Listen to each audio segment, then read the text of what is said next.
साथियों, मैं आप लोगों को ये बताना चाहता हूं, दिमाग से काम लेना जरूरी है। Those who provide a guts and better brain, those who provide a better guts and better brain, they will be success. कोई भी सक्सेस होने वाला नहीं है, कोई भी ऐरिया गैरिया नत्थु खैरिया सबल होने वाला नहीं है। Those who provide a better guts and better brain, they will be success. इसलिए आप लोगों को बता रहा हूं, समझा रहा हूं कि हम लोगों को इस तरीके से दिमाग लगाकर काम करना होगा। अब बाबा साहब आंबेडकर कहते हैं कि सारी अछूत जातियां पूर्व की बुद्धिस्ट थी, किताब लिखा हुआ है। मैं कहता हूं ईसा पूर्व 185 को सम्राट बृहदत्त मौर्य की हत्या पुष्यमित्र शुंग नाम के ब्राह्मण ने की, उसके पहले सारा देश ही बौद्ध में था। एक केवल लोग नहीं थे, सारा का सारा देश ही था, अफगानिस्तान तक था। मौर्य कालीन भारत का नक्शा देखो तो आपको पता चलेगा। ब्राह्मणों ने हिंसा किया, हिंसा की बदौलत ये परिवर्तन हुआ, ये भारत का इतिहास है। ब्राह्मणों ने हिंसा की, और ब्राह्मणों ने हिंसा की, ये जो मैं कह रहा हूं, कोई ब्राह्मण भारत में कहे कि वामन मेश्राम जो कह रहा है गलत है, कहे तो सारे सबूत के सबूतों के बंडल फेंक के मारूंगा उसके मुंह पर। बगैर सबूतों के कोई बात कहता नहीं हूं, बगैर सबूतों के कोई बात बोलता नहीं। सारे सबूत हमारे पास। ब्राह्मणों ने रामायण लिखा दशरथ जातक की चोरी करके। दशरथ जातक जो बुद्ध के प्रवचन में एग्जाम्पल है, उसकी चोरी किया, रामायण लिखा पुष्यमित्र शुंग के द्वारा सम्राट बृहदत्त मौर्य की हत्या करने के बाद। महाभारत लिखा 31 जातकों की चोरी करके ब्राह्मणों ने। मैं कहता हूं, एक ब्राह्मण द्विवेदी नाम का सोशल मीडिया में आया, कहने लगा, मेश्राम जी आप कह रहे हो कि हमने राम का जो पात्र है उस पात्र की चोरी दशरथ जातक से की, चलो आपकी बात मान लेते हैं कि ये राम आपका हमने चुराया, फिर तो राम को मानो। वो मुझे कह रहा है फिर तो राम को मानो। तो मैंने द्विवेदी नाम के ब्राह्मण को कहा, जब हमारे पास असली है तो साले तेरा नकली क्यों माने? जब हमारे पास असली है तो तेरा नकली क्यों माने? तेरा असली है कहां?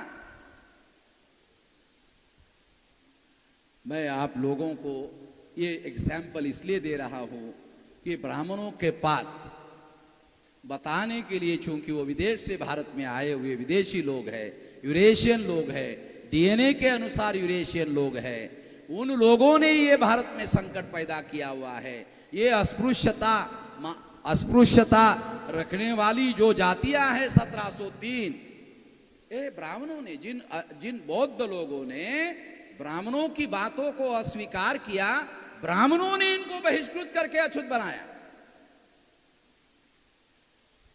ब्राह्मणों ने ऐसा किया। मैं आपको करंट एग्जाम्पल देता हूं, पुराना छोड़ो, करंट। टीवी पर देख रहा था,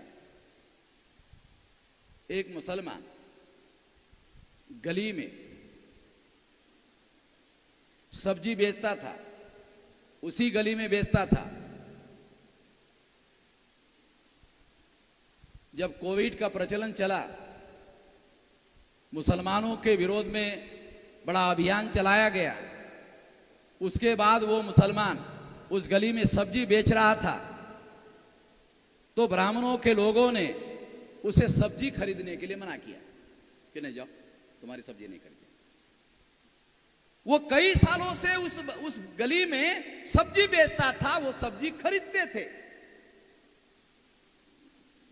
जब मुसलमानों के विरोध में घृणा अभियान चलाया गया कि इन लोगों की वजह से कोविड जो है देश भर में फैला।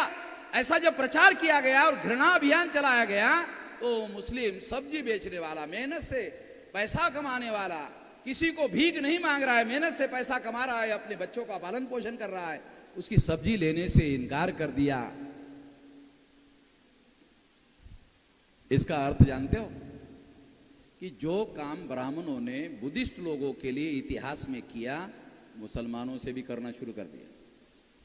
ये कितने मुसलमानों को समझ में आता है, मुझे नहीं समझ में आता। मैंने मुसलमानों के बहुत सारे नेताओं को कहा कि इतिहास काल में बौद्धों के साथ जो हुआ, अब तुम्हारे साथ वही हो रहा है, तुम जरा सबक सीखो।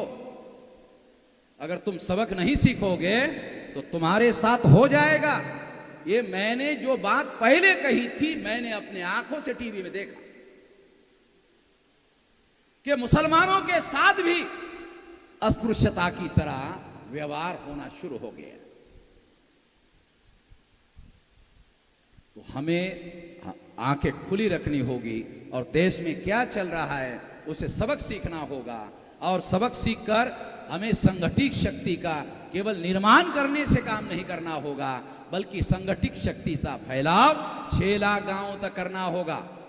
हाय परभनी डिस्ट्रिक्ट प्लेस है, डिस्ट्रिक्ट प्लेस में काम करने से काम नहीं होगा, डिस्ट्रिक्ट से तहसील जाना होगा, वहां आपको कैडर बेस तैयार करना होगा, तहसील के ब्लॉक में जाना होगा, ब्लॉक से ग्राम पंचायत में जाना होगा, ग्राम पंचायत से गांव में जाना होगा।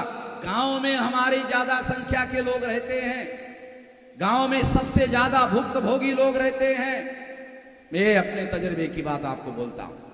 मैं शहरों में पढ़े लिखे लोगों को समझाता था, SC ST OBC के लोगों को समझाता था।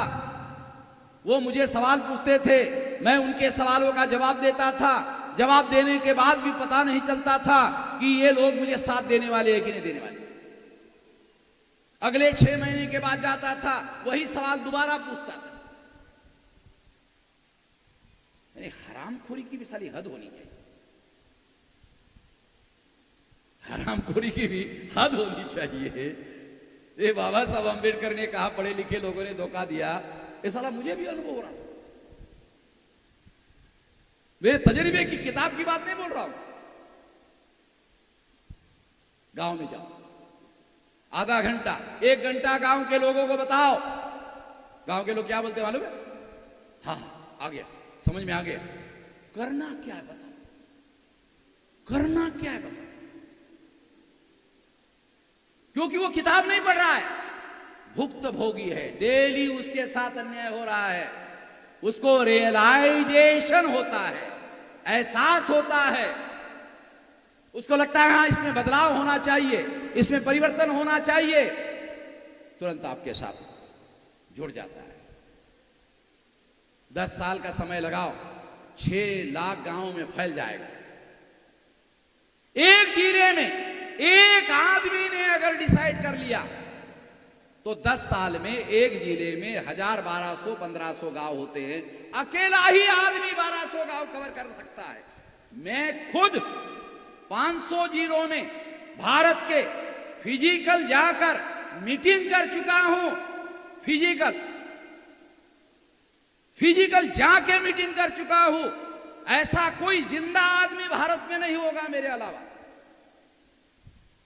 मगर मैंने कोई एप्लीकेशन ग्रीनिज बुक के लिए नहीं किया कि मेरा नाम ग्रीनिज बुक में डालो, क्योंकि ग्रीनिज बुक में डालने के लिए कोई काम नहीं कर रहा। अपने लोगों के जिंदगी में, अपने समाज में बदलाव करने के लिए कर रहा हूं, उसमें इंटरेस्ट है, बाकी बातों में कोई इंटरेस्ट नहीं। तो इसलिए बात मैं आप लोगों को समझा रहा हूं। और ये समझाने की जो बात ये है कि अगर आप गांव में जाकर लोगों को समझाने का काम करो, ज्यादा संख्या में आपके साथ लोग जुड़ जाएंगे, और आपके साथ लोग जो जुड़ेंगे तो संगठित शक्ति का निर्माण होगा, जन समर्थन भी होगा और बड़ा बदलाव लाया जा सकता है। मैं ये मानता हूं कि आने वाले 10 साल में 20 बार हम भारत बंद करेंगे। 10 साल में 20 बार भारत बंद करेंगे। कोई SC ST OBC माइनॉरिटी का आदमी भारत में नहीं बचेगा। जिसको ये मालूम नहीं होगा कि वामन मेश्राम उनकी लड़ाई नहीं लड़ रहा है, सबको मालूम हो जाएगा। अखबार वाले वामन मेश्राम की खबर छापे या ना छापे, मालूम हो जाएगा। हरियाणा के ब्राह्मणों को मालूम हो गया वामन मेश्राम को इसी तरह से बोलने के लिए दिया जाए तो सारे लोगों को मालूम करवा देगा। शांतिपूर्ण तरीके से भी वामन मेश्राम को बोलने से रोकना होगा। वामन मेश्राम कोई हथियार नहीं उठा रहा है, वामन मेश्राम कोई लकड़ी नहीं उठा रहा है। अगर इसी तरह से बोलने देंगे सारे देश के लोग तैयार हो जाएंगे। जहां जिधर जाएंगे उधर जागृत लोग होंगे। कोई हमारी मानने वाला ब्राह्मणों की नहीं है। हरियाणा में ब्राह्मणों को मैदान में उतरना पड़ा। क्यों? कोई गैर ब्राह्मण उनका समर्थन के लिए तैयार ही नहीं था। हाँ भाई, समझ में आ रहा है? जब भी लड़ाई लगती है तो हमारे ही लोगों को आपस में ब्राह्मण लड़ा देते हैं, मगर वहां ब्राह्मणों के तरफ से बोलने के लिए कोई आदमी खड़ा नहीं हुआ। जब नहीं हुआ तो ब्राह्मण को खुद मैदान में आना पड़ा। अरे यही तो मैं चाहता हूं, ये ब्राह्मणों की और हमारी आमने सामने हो जाए ताकि दोबारा भीमा कोरेगांव हो जाए। नहीं आया? समझ में नहीं आ रहा? जब दोबारा भीमा कोरेगांव होगा तो फिर तो विजय हमारा ही होगा, ये तो तय है। जब भीमा कोरेगांव होगा फिर तो जय हमारा ही होगा। वो लोग क्या करते हैं? हमारे लोगों को हमारे साथ भिड़ा देते हैं। शेड्यूल कास्ट को शेड्यूल ट्राइब से, शेड्यूल कास्ट शेड्यूल ट्राइब से ओबीसी को आपस में भिड़ा देते हैं, लड़ा देते हैं। वो लोग सामने नहीं आते। हरियाणा में उनको सामने आना पड़ा और हमने घर के बिल से निकलकर ब्राह्मणों को मैदान में लाने में कामयाबी हासिल की। ब्राह्मण मैदान में आए और जैसे ही आए वैसे ही सारे देश भर में प्रतिक्रिया हुई। क्या प्रतिक्रिया हुई? मेरे पास टेलीफोन आए, विराज, हम आपके बातों से, बहुत सारे बातों से सहमत नहीं हैं, मगर ब्राह्मणों और आरएसएस को विरोध में आपके साथ में है। मैंने कहा ठीक है, हम आपके साथ में नहीं है, आपके विरोध में है, मगर ब्राह्मणों के और आरएसएस के विरोध में आपके साथ है। आप भी हो कि नहीं? है ना? ये भी है। संगठन दूसरा है मगर है हमारे साथ ही।